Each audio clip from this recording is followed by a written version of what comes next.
yamang tinanggap na ninyo si Kristo Jesus bilang Panginoon. Mamuhay kayo na may pakikipag-isa sa Kanya.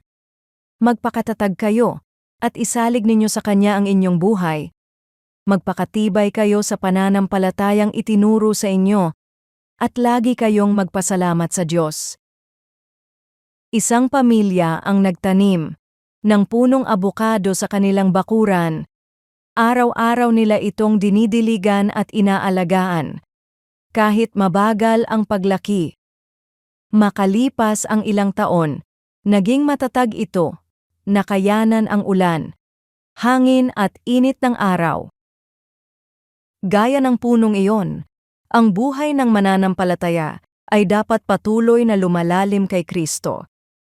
Sa Kolosas 2 kabanata, talata 6-7, itinuturo ni Pablo na ang pananampalataya kay Jesus ay simula pa lamang ng isang paglalakbay, na dapat isabuhay sa araw-araw, isang buhay na nakaugat, matatag, at puspos ng pasasalamat.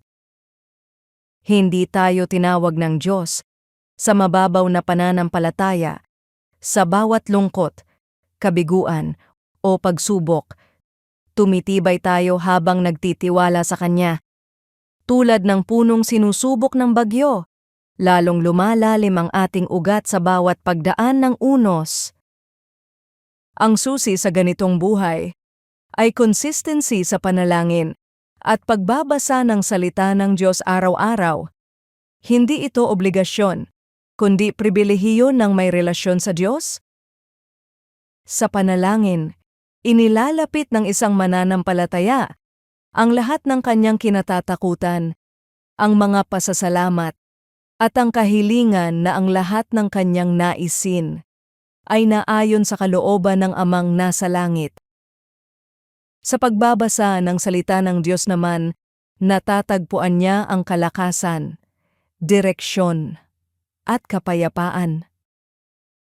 Patuloy na lumalakad ang tunay na mananampalataya kasama si Kristo.